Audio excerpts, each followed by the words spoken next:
ఇదేంటి వాసుని స్లోగనా ఇది?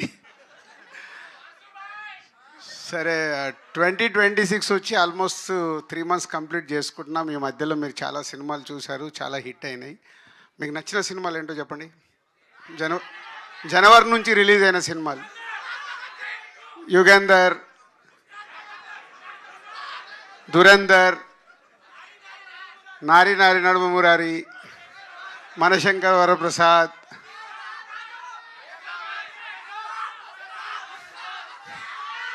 ఉస్తాద్.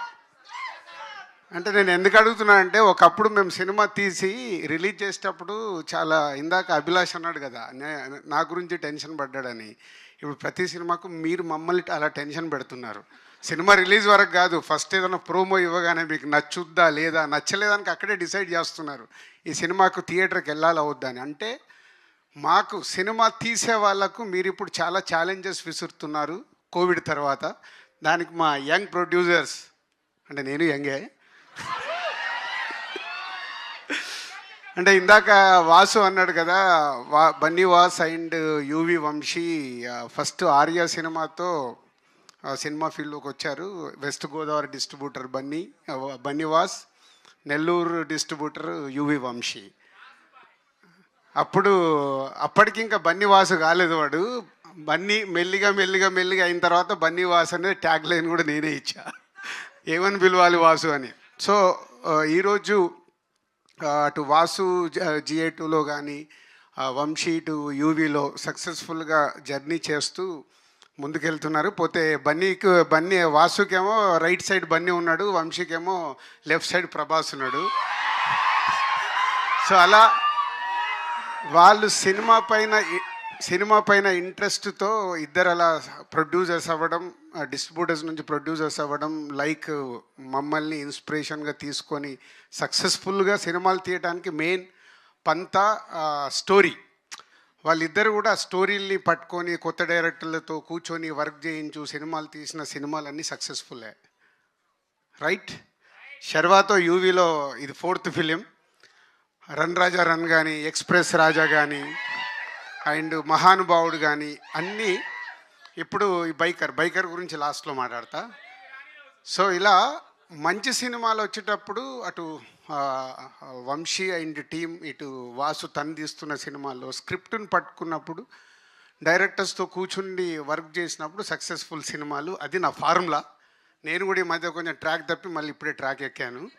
సో ఎక్కేసా డోంట్ వరీ, వచ్చేస్తున్నాం.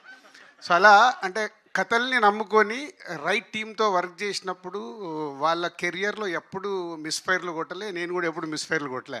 So that is a inspiration for వాళ్ళకి. అలాగే కొత్తగా వస్తున్న వాళ్ళు కూడా చాలామంది పంతాలో వెళ్ళిన వాళ్ళందరూ సక్సెస్ఫుల్గానే ఉంటారు. సో ఈ పాయింట్ ఎందుకు చెప్తున్నానంటే, మిర్చి సినిమా తీసినప్పుడు వంశీ ఫస్ట్ ఫిలిం నాకు కథ వినిపించాడు. తర్వాత సినిమా రెడీ అయిన తర్వాత యావిడ్ రూమ్లో సినిమా చూపించాడు, ఫస్ట్ కాప్ వచ్చిన తర్వాత సినిమా చూపించాడు. అలా ప్రతి ఒక్కటి షేర్ చేసుకునే వాళ్ళం. నేను అలాగే అంతకుముందు నేను ఆర్య ఆట అన్న తర్వాత అరవింద్ గారికి వీళ్ళందరికీ మేము కథలు వినిపించడము, ఒపీనియన్ తీసుకోవడము, షేరింగ్ ఉండేది. సరే, ఎవరి లైఫ్లో వాళ్ళం బిజీ అయిపోయాక నాకు తెలిసి ఎక్స్ప్రెస్ రాజా లాస్ట్ అనుకుంటా నేను చూసింది. దాని తర్వాత వంశీ నాకు ఏ సినిమా చూపించాలి, after long time biker cinema అన్న నువ్వు చూడు అని చూపించాడు. నేను ఎందుకు చెప్తున్నా అంటే, ఎప్పుడైతే ఇందాక అభిలాష్ చెప్పినప్పుడు నా వంశీ సినిమానో వాసు సినిమానో నేను ఈజీగా గెట్ చేయగలుగుతాను. నేను మీలాగా అక్కడ కుర్చీలో కూర్చొని చూస్తాను, నాకేం ఎమోషన్ ఉండదు. సో నా సినిమా ఎప్పుడన్నా వాళ్ళు చూడాలనుకున్నప్పుడు వంశీ కానీ వాసు కొంచెం మేనేజ్ చేస్తాడు, కానీ వంశీ నాలాగే ముఖం మీద చెప్పేస్తాడు, అన్న బాగుంది బాగాలేదు అని, మోమాటం ఉండదు. సో ఈ బైకర్ చూసినప్పుడు ఆఫ్టర్ లాంగ్ టైం ఒక యావిడ్ రూమ్లో నేను సినిమా చూసినప్పుడు అభిలాష్, ఫస్ట్ క్రెడిట్ అభిలాష్కే. ఎందుకంటే ఒక డైరెక్టర్గా తను అనుకున్నది అచీవ్ చేయగలిగాడు. దానికి ఆ ఎమోషన్స్ కానీ ఆ బైక్స్ పైన తీసిన, ఇందాక సౌండ్ అన్నాడు కదా, ఇప్పుడు అడిగాను నువ్వు యావిడ్ రూమ్లో చూపించేసావు, అలా కాదు నేను ఫుల్ స్క్రీన్లో సినిమా చూడాలి, ఆ సౌండ్ ఏంటి, నీ విజువల్స్ అక్కడ చూసిన దానికి థియేటర్కి డబుల్ అవుతుంది. మామూలుగా మన టీవీలో చూసినప్పుడే ఉండే ఎక్స్పీరియన్స్ బిగ్ స్క్రీన్ మీద చూసినప్పుడు సౌండ్ కానీ విజువల్స్ కానీ చాలా మారుతాయి. దానికోసం నేను వెయిటింగ్. సో యావిడ్లో చూసినప్పుడు ఐ లైక్ ద ఫిలిం. నాకు ఇందాక అభిలాష్కి వంశీకి రెండే నాకు అనిపించినవి ఫ్రెష్గా చూసాను, నాకు స్టోరీ ఏం తెలియదు. 2 కరెక్షన్స్ అనిపించినవి చెప్పాను. వాళ్ళు ఇమీడియట్గా చేసుకొని నాకు వంశీ ఫోన్ చేశాడు, అన్న మీకు అనిపించే చేశానని. So this film is going to super hit. అట్లా లేదమ్మా, మీరు అదేం లేదు, మార్నింగ్ షో చూసి మళ్ళీ మీరే అంటారు, ఇప్పుడు నన్ను కూడా తిట్టుకుంటారు రేపు మీకు నచ్చలేదు అనుకో. అది నాకు క్లారిటీ ఉంది. ఈ సినిమా సూపర్ హిట్. మీరు థియేటర్కి వచ్చి ఎంజాయ్ చేస్తారు. ఎందుకంటే ఇందాక అభిలాష్ చెప్పినట్టు father and son emotion super. అలాగే వాళ్ళిద్దరి మధ్యలో ఉండే కాన్ఫ్లిక్ట్, ఫాదర్ అండ్ సన్ మధ్యలో ఉండే కాన్ఫ్లిక్ట్ సూపర్. విజువల్స్, బైక్తో రేస్ చేసిన ఎపిసోడ్స్ సూపర్. అండ్ ఇలా ప్రతి ఒక్కటి ఆల్మోస్ట్ 2.5 hours ఫిలిం.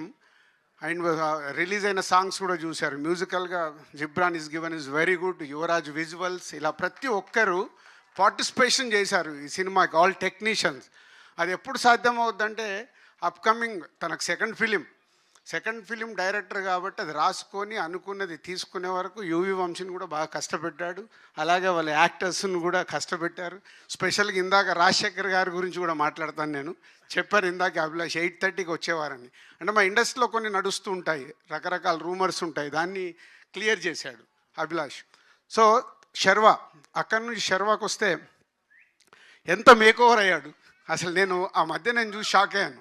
ఎందుకంటే మేము శతమానం భవతి కానీ జాను 2 సినిమాలు చేశాము శర్వతో మా సంస్థలో.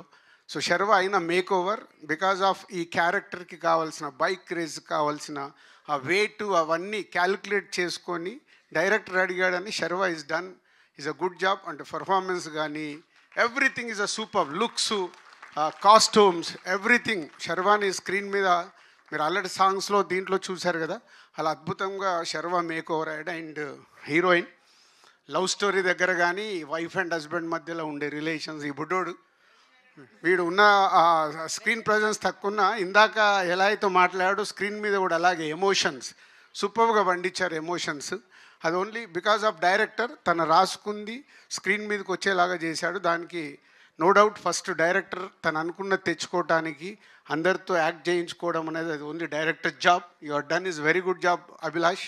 వాసు నువ్వేదో ఆశపడుతున్నావు, బట్ వెయిట్ చేయి ఒక 2 years అంటే అభిలాష్కి ఏదో చెక్ ఇస్తాను. సో అలాగే అదర్ యాక్టర్స్తో పాటు రాజశేఖర్ గారు, ఇందాక 2.0 అని వాసు ఎవరు అన్నారు. ఎస్, రాజశేఖర్ గారిని ఈ స్టేజ్ పైన ఉన్న దాంట్లో ఫస్ట్ సీనియర్ ఆయన, సెకండ్ సీనియర్ నేనే. సో రాజశేఖర్ గారిని అన్ని రకాలుగా చూసాం. ఈ సినిమాలో ఒక ఫాదర్గా, ఒక శర్వాకు ఒక కోచ్గా తను చేసిన పర్ఫార్మెన్స్లో కానీ ఆ స్ట్రిక్ట్నెస్, కోచ్ అంటే ఎలా ఉండాలో అలా ఉండాలి కదా, దానివల్ల చేసింది వాళ్ళిద్దరి మధ్యలో జరిగిన కాన్ఫ్లిక్ట్ కానీ is a super. And father and son, and ఇప్పుడే రివీల్ చేద్దాము, ఫాదర్ అండ్ సన్ ఎమోషన్స్ అన్నీ అద్భుతంగా చేశారు. థ్యాంక్ యూ రాజశేఖర్ గారు. ఎందుకంటే ఇప్పుడు మీరు ఇలా ఓపెన్ అయినప్పుడు మేము రేపు కథల్లో మీ దగ్గరికి ఈజీగా అప్రోచ్ అవ్వగలుగుతాం. ఓకే, రాజశేఖర్ గారిని క్యారెక్టర్లో అడగొచ్చు అని. సో మీరు ఇలా ఇండస్ట్రీకి మళ్ళీ 2.0గా రావడం చాలా happy sir. Thank you, welcome.